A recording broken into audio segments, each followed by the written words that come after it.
Gracias. Ahora quisiera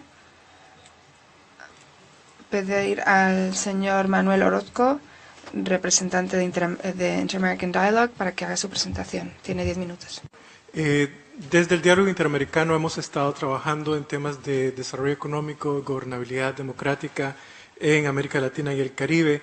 Y en el caso de Nicaragua se le ha dado seguimiento al país desde antes de abril del 2018. Lo que voy a tratar de hacer es contextualizar un poco unas 3 cosas generales. Uno es el estado de las negociaciones en el momento en que nos encontramos al día de hoy, los retos en los que se enfrenta el proceso negociador en este momento del país y más o menos en tercer lugar el contexto más amplio que define el proceso político que ha dado lugar a entrar a las negociaciones en este momento. En términos prácticos, las negociaciones están estancadas, están en una etapa bastante cruda en el sentido de que tanto los acuerdos a los que se lograron llegar primero para una agenda de diálogo que incluía temas de reforma electoral, elecciones adelantadas, así como también cuestiones relacionadas con justicia transicional, no se han avanzado predominantemente, excepto en lo referente a la situación de la participación de la Cruz Roja, el Comité Internacional de la Cruz Roja. En segundo lugar, la parte negociadora de la Alianza Cívica propuso seguir discutiendo otros aspectos que están dentro de la agenda de diálogo, que incluyen la justicia transicional, así como también el adelanto de las elecciones. Los 2 elementos incluían discutir y negociar una comisión de la verdad, una fiscalía que investigue las condiciones en que ocurrieron los eventos y la reparación a las víctimas afectadas por las violaciones a los derechos humanos.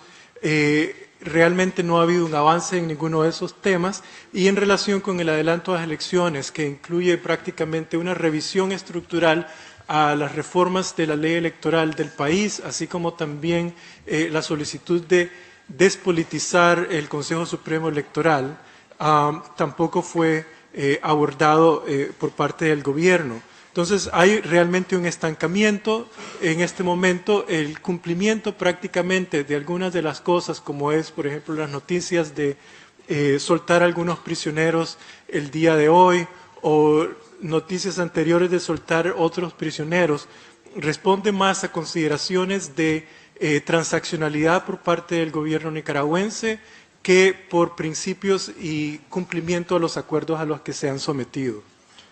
¿Cuál es el reto principal en que se encuentra Nicaragua en relación con este proceso negociador? El reto principal es que hay básicamente una especie de lo que se llama el hurting stalemate, un empate muy doloroso de parte de las 2 partes. Por un lado, el gobierno nicaragüense cuenta con el ejercicio de la fuerza, prácticamente el monopolio de la fuerza policial y militar para controlar el país, haciendo uso del Estado legal, particularmente el Código Penal de acusar, de criminalizar la protesta como un acto terrorista. Esto de hecho es una cuestión paradójica porque era el mismo argumento que usaba la dictadura Somoza en los años 70, de acusar la resistencia política contra el régimen de ser terrorista. El otro aspecto es que la oposición, por otro lado, se encuentra en una posición de firmeza en la mesa negociadora de que se cumpla los acuerdos llegados a la mesa de diálogo, así como también a los puntos que se negociaron en ese momento. También existe prácticamente un capital político a nivel nacional. En nuestros estudios es por lo menos más de un 60% de la población que quiere que el país entre a un proceso de negociación y la gran mayoría, más del 80% de los nicaragüenses, miran con mucha preocupación la severidad de la crisis política en que se encuentra el país.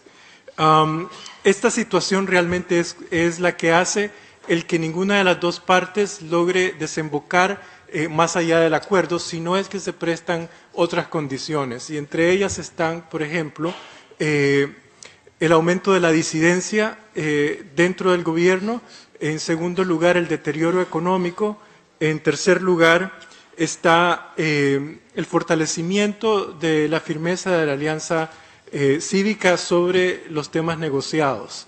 En términos prácticos, este empate realmente tiene que resolverse en el corto plazo porque la condición económica del país no es amena para ninguna de las partes, pero también el hecho de que el país se encuentra en un contexto en donde existe un modus operandi de un Estado policial. Prácticamente la población no tiene el derecho a la protesta y eso les impide a muchas personas sentirse con la libertad de expresión para manifestarse no solamente en la calle, pero manifestarse como cualquier otra persona en su vida cotidiana. Ahora bien, este contexto ocurre prácticamente porque hay un serio problema de gobernabilidad democrática en Nicaragua bajo prácticamente cualquier indicador internacional. El contexto del nivel de democraticidad que puede existir en un país como Nicaragua es bastante mínimo. La independencia de los poderes del Estado, por ejemplo, es prácticamente inexistente. El 80% de la Asamblea Legislativa, del Consejo de los magistrados del Consejo Supremo de Justicia, del Consejo Supremo Electoral, está controlado por el Estado, por el partido dominante. Prácticamente Nicaragua es un país con un partido único. Eso hace muy difícil no solamente la independencia, pero también la ausencia de pesos y contrapesos en el tema político. Es decir, independientemente del nivel de violaciones de derechos humanos que han existido, como lo estaba mencionando el señor Hernández, el país ha estado predominantemente controlado por un contexto de poca gobernabilidad democrática. Además, a eso se suma un fuerte nivel de corrupción que incluye la participación de familiares del presidente y su esposa en actividades de tipo ilícito de favores políticos y económicos en el país. Esto ocurre prácticamente de manera contraproducente cuando uno hace un mapeo general del nivel de participación, posicionamiento político de los grupos sociales del país y se ubica básicamente que la opinión pública quiere una salida negociada, quiere resolver este problema por la vía no violenta. De hecho, Nicaragua, en su historia política reciente, está pasando por un momento histórico en el sentido de que es la primera vez en donde la sociedad quiere llegar a un cambio político democrático sin el uso de la violencia. Y esa ha sido tal vez la desventaja más grande en la que se encuentra ante el nivel de represión en el que se ubica el país. Finalmente, ¿cuáles son los próximos pasos? Realmente el punto principal de todo esto es que el gobierno nicaragüense le dé cumplimiento a los acuerdos a los que estuvo comprometido a cumplir. Esto incluye la agenda de diálogo, así como también los acuerdos más recientes en los que se ha comprometido.